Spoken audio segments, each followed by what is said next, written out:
بسم الله الرحمن الرحيم. الحمد لله رب العالمين، والصلاة والسلام على رسوله الأمين محمد وآله وصحبه أجمعين، أما بعد.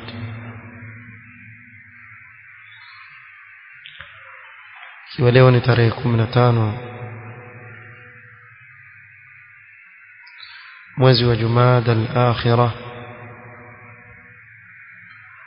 mwaka 1440 فدرس رسالة صفات الزوجة الصالحة.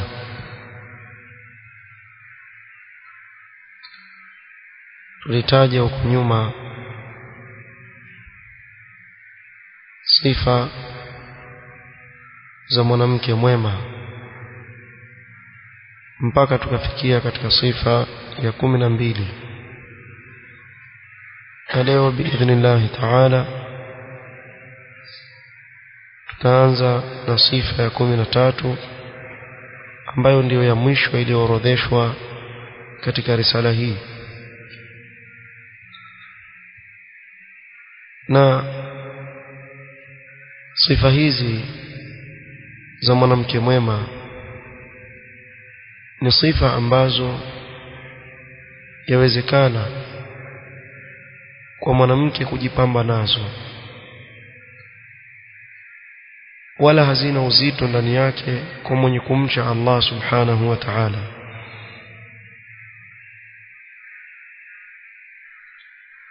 Na pengine baadhi ya watu wakashangazwa na hizi sifa ambazo atakikana ajipambe nazo mwanamke mwema,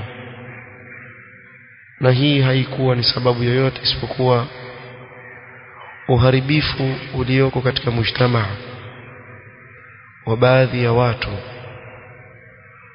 mpaka ukafanya kuwa hizi sifa nzuri ambazo dini ya Uislamu imemuhimiza mwanamke kujipamba nazo imekuwa leo ni udhalilifu kwa mwanamke, ni ujinga kwa wengine, wakajiona wamejishukisha hadhi yao kwa kujipamba na sifa nzuri kama hizi. Na hili ni kosa, na ziko katika sifa nyingine ambazo yatakikana wanaume ndani ya nyumba wasimame kisawasawa ili waweze wanawake kupambika na sifa kama hizi kwa msaada wa waume zao. Sababu wapo, kwa mfano sifa ya mwisho tuliyozungumzia ya wanawake kuvaa mavazi ambayo ni takriban wako uchi, na hili jambo latokea ukawaona wakienda maharusini wakiwa katika hali kama hizo. Sababu ukiitizama kuu katika jambo hili, na bila ya samahani, hakuna wanaume ndani ya nyumba. Kuna watu wanaoitwa madayuth ndio wamekaa ndani ya nyumba, hawawezi kuwaambia wanawake wao kuwa hili ni la sawa na hili si la sawa. Kwa hivyo hakusimama kama mwanamume ndani ya nyumba anavyotakikana kusimama, na hili lachangia pakubwa sana katika uharibifu ulioko katika mujtamaa. Yule mwanamke unayemwona nje anayetembea akiwa uchi, imma ni binti yake mtu ana baba, imma ni dada yake mtu ana kaka, imma ni mke wa mtu ana mume wake. Si mwanamke ambaye aishi bila yoyote katika wanaume. Lakini wanaume nyumbani hawajisimama kisawasawa kusimamia majumba yao na kuhakikisha kuwa watoto wao wa kike wamejipamba na sifa nzuri ambazo Uislamu umewaamrisha kujipamba nazo. Kwa hii ni tambii katika upande wetu sisi wanaume kusimama kisawasawa katika kuwasimamia wale walioko chini yetu katika wanawake. Na hili jambo kila mwanamume ambaye ni msimamizi katika nyumba ataulizwa mbele ya Allah subhanahu wa ta'ala. Kullukum ra'in wa kullukum mas'ulun 'an ra'iyati. Nyote ni wachungaji. Shauri yake bwana afanyie atakavyo, si shauri yake. Kullukum ra'in wa kullukum mas'ulun 'an ra'iyatihi. Mtaulizwa juu ya kile mlichokichunga mbele ya Allah subhanahu wa ta'ala. Kwa hiyo mwanamume ndani ya nyumba asimame. Ar-rijalu qawwamuna 'ala an-nisaa. Qiwama. Kwa hivyo asimamie kama vile alivyopewa cheo hicho na Allah azza wa jalla. Kinyume na hivyo, ule ufisadi tunaoona katika mujtama una sababu, na miongoni mwa sababu ni hivi: bali zile nguo anazozivaa za ukosefu wa adabu alimnunulia mumewe, ama baba yake mzazi amemnunulia, ama kaka yake amemnunulia. Nani wa kumlaumu hadi ikifikia kama hivi? Almuhim, sifa ya 13 السعي في إرضاء الزوج بكل وسيلة ممكنة. miongoni mwa sifa za mwanamke mwema ni kujibidisha kumridhisha mumewe kwa kila njia inayowezekana. Ajaribu kila namna kuhakikisha kuwa mume wake yuko radhi naye, sababu ndiyo katika sababu ya yeye kuingia peponi, ikiwa mumewe yuko radhi naye. Kama vile mtu akikosa radhi ya mzazi wake, basi yuko katika ghadhabu za Allah subhanahu wa ta'ala. Kadhalika mwanamke anayekosa radhi za mume wake vile vile yuko chini ya ghadhabu wal iyadhu billah za Allah subhanahu wa ta'ala. وتقدم في الحديث قول الزوجة الصالحة لا أذوق غمضا حتى ترضى. متangulia katika hadithi huko nyuma kauli ya yule mwanamke mwema ambaye amemuudhi mume wake, ama kumetokea suu tafahum baina yake yeye na mume wake akamkasirikia. La adhuqu ghamdan, sionji mimi usingizi, hatta tarda, mpaka mume wangu uridhie. Ukiridhia ndio mtalala, shika mkono mume mpaka uridhie ndio nilale. وفي الكبائر للذهبي، الإمام الذهبي katika kitabu anachonasibishiwa al-Kabair amezungumza maneno pengine labda mwanamke akiyasikia leo aweza kushangaa ile hali au zile sifa alizozitaja al-Imam al-Dhahabi anazotakikana asifike nazo na kujipamba nazo mwanamke. Haya ni maneno ya al-Imam al-Dhahabi rahimahullahu ta'ala. asema الواجب على المرأة أن تطلب رضا زوجها وتجتنب سخطه ولا تتمنع منه متى أرادها. واجب juu ya mwanamke ni kuomba na kutafuta radhi za mume wake na kujiepusha na kumkasirisha mume wake, wala asijizuie na kukataa wakati wowote ambao mumewe atamuhitaji, wakati wowote wa usiku au mchana. وينبغي للمرأة أن تعرف أنها كالمملوك للزوج na yampasa mwanamke afahamu kuwa yeye ni kama mfano wa aliyemilikiwa na mume wake. فلا تتصرف في نفسها ولا في ماله إلا بإذنه, asifanye chochote kwa nafsi yake wala kwa mali yake isipokuwa kwa idhni ya mumewe. Nataka kubadilisha rangi ya nywele zangu, kubadilisha rangi siku hizi. Ni rangi gani bwana? Rangi fulani, mimi sikuipenda hii. Wengine waweza kuruka, haifai kubadilisha rangi. Ni masuala mengine. Hii ni mambo ya mapambo ya wanawake, hukumu yake tofauti. Nataka kukata nywele zangu, muombe ruhusa nani? Mumewe. Si mume amekuja pale, mbona kuna jamaa ndani ya nyumba yangu nini? Kumbe mkeo huyo kanyoa boksi. So kunani mama? Imekwendaje? Nataka kufanya jambo fulani katika nafsi yako, nataka kufanya jambo lolote, mwanzo mshauri mumewe kabla ya kufanya chochote. Wala hafai kutasarraf katika mali yake isipokuwa kwa idhni ya mumewe. Sababu wapo baadhi ya wanawake, sio wote, baadhi ambao hawajui namna gani wanavyotakikana kutumia pesa. Yule mume akitoka tu tachukuliwa, kutanuliwa chauro, kutanuliwa vituko gani, kutanuliwa viazi vya karai, viazi vya kuvuruga. Siku hizi mpaka kupika wengine hawapiki tena. Kuna magrupu yamefunguliwa ya WhatsApp,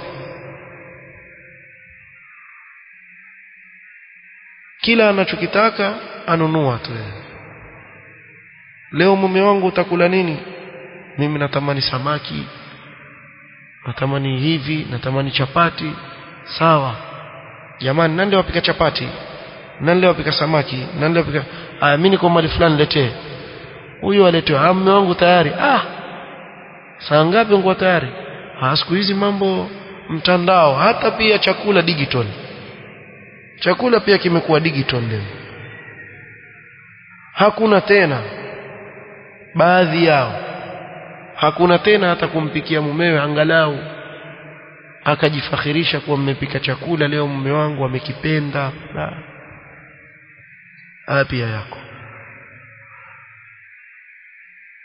Na hii haimaanishi kuwa haifai kununua chakula, ni yafaa, haina tatizo lolote.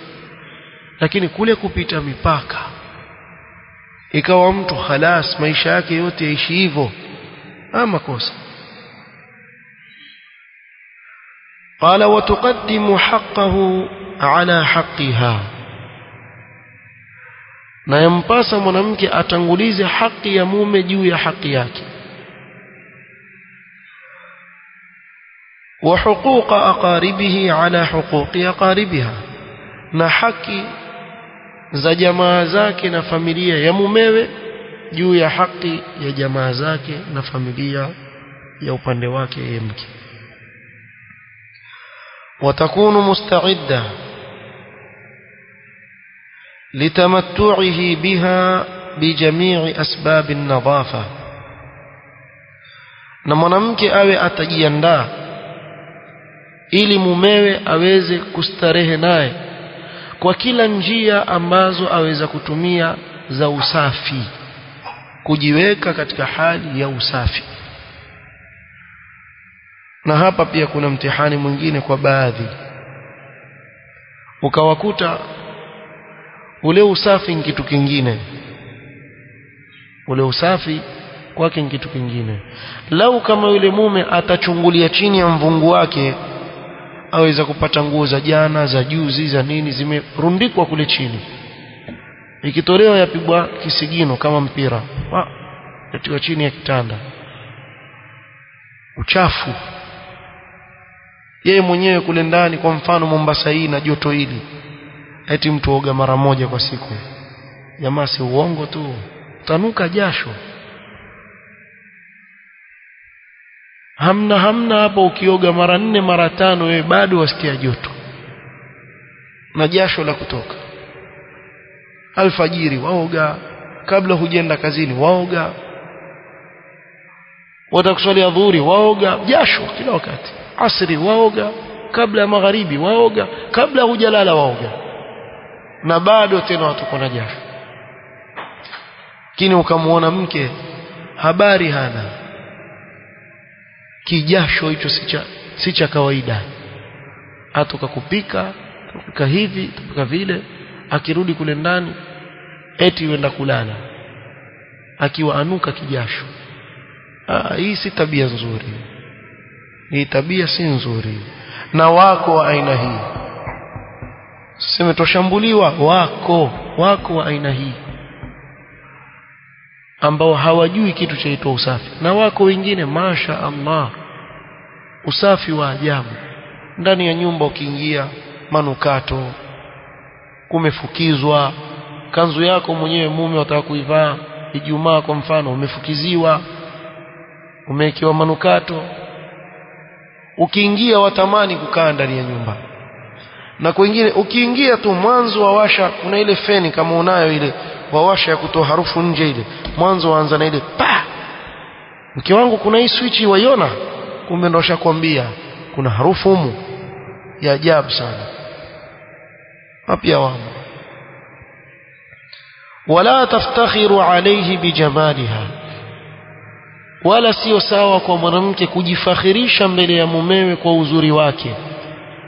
Kwa waonaje mimi ni mzuri? Wewe wafikiria ungepata mwanamke kama mimi? Bahati yako tu wewe. Mimi sikufanana na wewe. Kama mimi ingelikuwa hivi, ingelikuwa vile na vile. Ajifakhirisha na ule uzuri wake. Usijifakhirishe mbele ya mumewe na uzuri ambao umepewa na Allah subhanahu wa ta'ala, ukawa utakuwa kama wamfanyia yani minna yule mume kuwa mimi nimekubali kuolewa na wewe, lakini kama wewe hustahiki kuoa mtu kama mimi. Wala tu'ibuhu biqubhin in kana fihi, wala asimtie dosari mumewe ikiwa kuna ubovu fulani.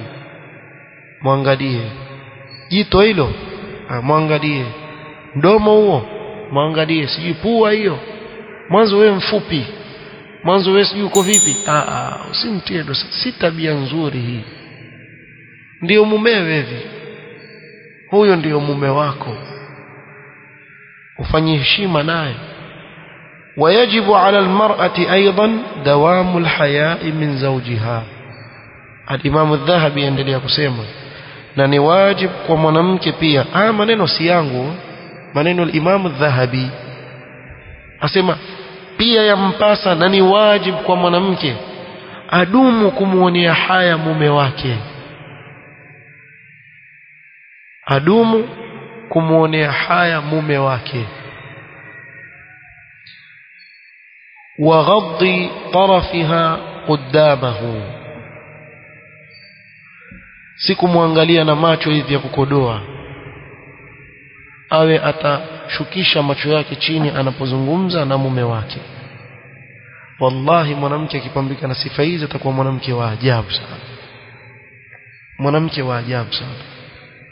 Huyu yuko kwenye qimma katika utiifu, yuko katika qimma katika kumtii Allah subhanahu wa ta'ala katika jambo hili. Wa ta'atu li amrihi, na kumtii mumewe katika amri yake. Wasukutu inda kalamihi, anapozungumza mumewe awe atanyamaza, si kunyoshana vidole tena kwenye kichwa. Akisema nipe nikupe, na yeye pia iwatoa yake. Akizungumza na yeye iwatoa yake. Wasukutu inda kalamihi, anapozungumza unyamaze, nyamaza, msikilize. Walibtiadu an jamii ma yuskhituhu, na ajiepushe na yote yanayomkasirisha na kumghadhibisha mume wake. وترك الخيانة له في غيبته في فراشه وماله وبيته نكواcha khiana wakati mumewe hayupo katika tandiko lake asifanye uchafu nyuma ya mume wake wa malihi na mali yake pengine waume wengine huwaamini wake zao ikawa kile alichonacho akiweka ukamwona akivuta ndugu yangu maskini apata tabu yule shika hizi azibandika ubavuni shika hizi ajua yule hajui hisabu mume atokwa na jasho enda mbio akija kiketi hivi mbona sifiki ufiki kumbe gunia la vuja mwenzako huku huvuta bila ruhusa akatoa na haya pia yafanyika katika mujtama ukamwona mwanamke daima atoboa gunia la mumewe avuta tu bila ruhusa amfanyia khiana na kuna wengine watu wa ajabu sana pengine kaka yake mvutaji bangi sallallahu yahdiana wa iyahu ama mlaji wa madude mara ghafla ameshikwa sasa mamake yule mke amfuata vipi ndugu yako wajua nshikwa apata taabu tafanya nini ngoja mama avuruta kwa mumewe kule shika nenda kamtoe namna hii yafanyika pia huu mujtamaa wetu una mambo mengi ya ajabu kwa hivyo asimfanyie khiana katika nafsi yake na mali wewe ukivuta mali ya mumewe bila ruhusa mwivi wewe mke mwivi wewe maadamu kila kitu akupa na umetosheka na kila unachokihitajia kwa nini uchukue katika mali yake bila ya ruhusa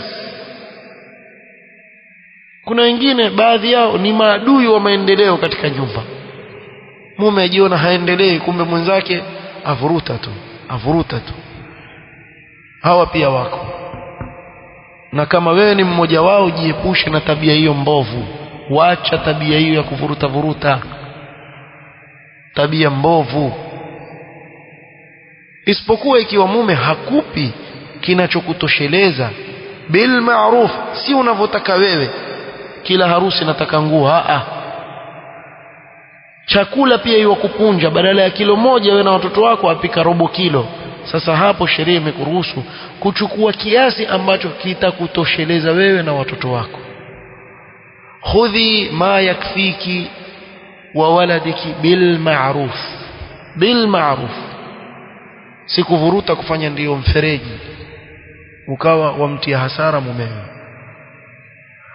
watibu raiha mwanamke kujipamba na harufu nzuri udi zauzwa tumu kila ina manukato yauzwa nunua ujiweke na harufu nzuri kila wakati unapokuwa nyumbani kwako wataahudu alfami bisiwaki walmiski wattib na kudumu katika kuchunga mdomo wako usije ukabeba harufu mbaya ni kila wakati wewe wapiga mswaki kuna manukato labda ama kula ubani ule unaoleta harufu nzuri na waume pia upande wa pili siingie tu ndani ya nyumba tu wewe mwanzo kimbilia kama alivyokuwa Mtume sallam kana yabda'u bisiwak akiingia nyumbani jambo la kwanza aanza na mswaki jamaa huingia tu ndani ya nyumba atokako huko na kuna wanaume wengine waajabu pengine wala marungi sijui wala vitu gani wengine hula matambu domo la nuka ushawahi kutawadha msikitini mtu ala tambu kisha akatema pale chini ile harufu ile yaweza kukuenua uso wako ukainuka juu hivi kuna nini sasa ikiwa huyu atawadha nsukutua tu huyo kwa mkewe huko na wengine wavutaji masigara enyi wavutaji masigara midomo yenu yanuka vibaya sana si kwa wake zenu tu hata mkija msikitini mwatuudhi wewe ushaswali na ubavuni na mtu avuta sigara kisha nyeshwa na mvua na kupasiri, basi anyeshewe na mvua kisha uswali ubavuni mwake, wewe utazuia pumzi mpaka swala iishe, utafikiri wazama baharini ukitoka. Wallahi wa rabbi, manake yule imamu akiyorefusha ile swala kwa kusimama hivi, kama ni adhuhuri kama ni alasiri, utamwona kama breathe in out hivyo, nini harufu, mpaka wakafikia hali maulama ikifikia hali hii waruhusiwa kisheria kuondoka pale mahali kuvunja swala, basi hakuna khushu' tena, nuka mtu.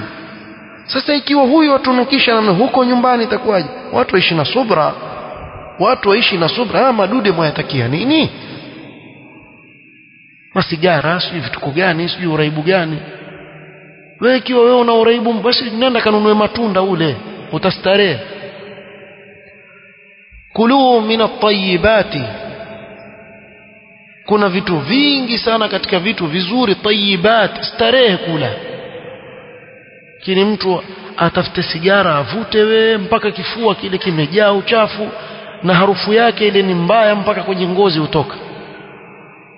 Ukamwona mtu anakuambia swali ubavuni mwako, akirukuu mwanzo wewe wabakia sekunde kadhaa hivi, uvuta pumzi kisha ndio warukuu, wazuia pumzi. Akienda kwenye itidali wewe wabakia kule chini kisha uvute pumzi. Kwani mara ngapi tushapatikana namna hiyo na watu kama hao? Sasa nyinyi mwawaudhi wake zenu, kama vile wake zenu watakikana wawe na harufu nzuri, na wewe pia. So kietu huko kuvuta vituko vyako huko, kisha uingia ndani ya nyumba wamuudhi mkewe, ama umetoka huko katika shughuli zako wanuka jasho, umetoka huko utokako waingia ndani ya nyumba, ndio ushafika hivi, hata kuoga huogi, nuka kweli kweli, mnuko wa kisawasawa. Na upande wa wanaume wali kama beberu vile, na alafu hataki kuoga. Hii tabia mbaya pia, kwa si upande wa kina mama peke yake na wake peke yake, na pia upande wa waume. Wadawamu zina bihadratihi, mwanamke adumu katika kuvaa mapambo akiwa mbele ya mume wake. Dhahabu zimenunuliwa zatumiwa harusini tu, pengine asizione mpaka siku ya harusi. Unaona ile ninaivaa ulininunulia, na kununulia nani? Harusi. Mimi nimekununulia univalia hapa ndani ya nyumba. Lakini haoni hivyo mume, wala habari ana, havai hayo mapambo ndani ya nyumba. Ukiangalia kwenye masikio kavaa kama popo, amvaa sijui vituko gani huku, ati vazuia tu ile tundu isifanye nini, isizibiki ya masikio tu, lakini eti amevaa ile pambo linalonunuliwa na mume. Nadra. Hawa pia wapo hawa. Wamkufu hauvaliwi mpaka siku ya harusi kwenda kujionyesha tu, show off na hiki na kile. Basi hebu waulizeni waume waseme kweli, lini mwisho mwanamke amvaa bangili alionunulia dhahabu, ama amevaa mkufu wa dhahabu amemnunulia uvae, ama chochote kile katika mapambo alichomnunulia avae? Wewe utavaliwa dera tu, wewe mume avaliwa dera, tena dera lenyewe limpasuka pasuka humu, sijui limeraruka raruka lile dera, ndio hilo la jikoni, na ndio utalipata huko chumbani. So wengine ukete kashika tama, lakini jamaa, si dhulma hii bala gani? Lakini harusini ndio kumewekewa nguo nzuri kabisa ya kujionyesha kwa watu. Jipambe mbele ya mume wako, vaa mapambo yako mbele ya mume wako. Haya maneno ya nani? Ya Imam Adh-Dhahabi, si yangu jamani. Twende mbele. Watarkuha lighaibatihi, na awache kuvaa mapambo wakati mumewe hayuko. Asivae mapambo wakati mumewe hayuko, akiwepo avae, akiwa yupo awache. Wa ikramu ahlihi wa aqaribihi, na kuwakirimu jamaa zake mume wake na familia ya mume wake. Wengine waona ni maadui wakubwa jamaa zake mumewe, lakini jamaa zake yeye ndio hakuna kama wao. Pia baadhi yao wako namna hiyo, yeye nkutia fitina tu, mpaka wako wanawake wawakusanyisha waume na mama zao wazazi waliowazaa waweza kuamini katika mujtamaa wetu kuna vijana wa kiume hawazungumzi na mama zao kwa sababu ya wake zao? Nyinyi mwajua hivyo? Ukamwona mtoto wa kiume hataki kujua hali ya mama yake mzazi aliyemzaa, utapata taabu wewe. Kumbuka wewe pia utazaa. Allah akikujalia kizazi ukazaa, utapata taabu sana. Hujaona wewe, pendelea tu muudhi mamako kwa ajili ya mkewe, kwa sababu ya fitna ya mwanamke ikawa mtu mama yake adui yake mkubwa. Ni kama alimwambia ukinioa mimi mtaliki mamako talaka 3. Talaka mamako, achana na mamako. Na hapa ndio utaona baadhi ya wanawake wanaoolewa na waume zao, pengine yule mume aishi yeye peke yake na mamake. Mimi sitaki kuishi na kina mama bana. Aishi na nani? Apelekwe nyumba ya wazee? Aishi na nani yule mama? Wewe hutaki ajiri kesho mbele ya Allah subhanahu wa ta'ala? Mama abakie peke yake ndani ya nyumba, kisha bado asitosheke hapo na atie na fitina na maneno mpaka labda yule mume akosane na mamake, hazungumzi na mamake, hata kujua hali ya mamake. Wallahi kuna hali wazisikia zaumiza kichwa. Mama atamani kusikia sauti ya mtoto wake, pengine labda miaka hasikii. Na subhanallah, namna walivyo na huruma kina mama, wana huruma bwana.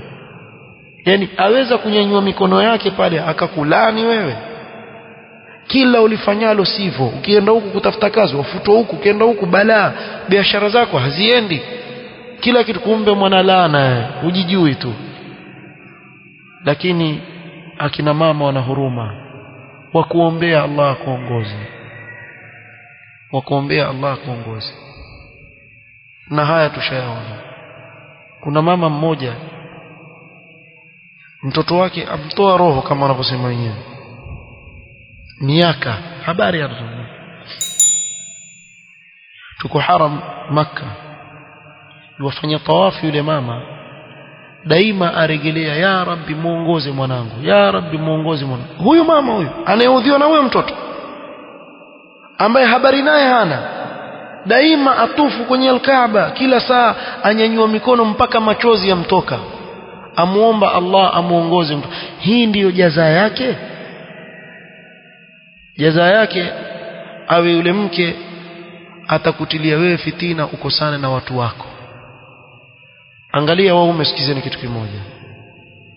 Mkifika majumbani, choreni mstari hivi tena mwekundu, si mmoja, 3.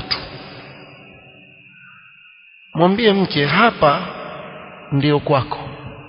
Unaona hii mistari mekundu 3 hapa, usipite. Ni wapi hapo? Usipite katika kuzungumzia jamaa zangu, hawakuhusu. Yale yatakayojiri baina mimi na jamaa zangu ni yangu, na yako ni yako. Kuna mambo mimi na wewe tuweza kuzungumza, lakini isifikie kuniambia mimi mamako. Hapo ni mstari mwekundu, usikaribie. Kama vile mimi naweka mstari hapa, kuna mambo mimi sifai kukuingilia wewe, kimaadili si sawa. Kama nini?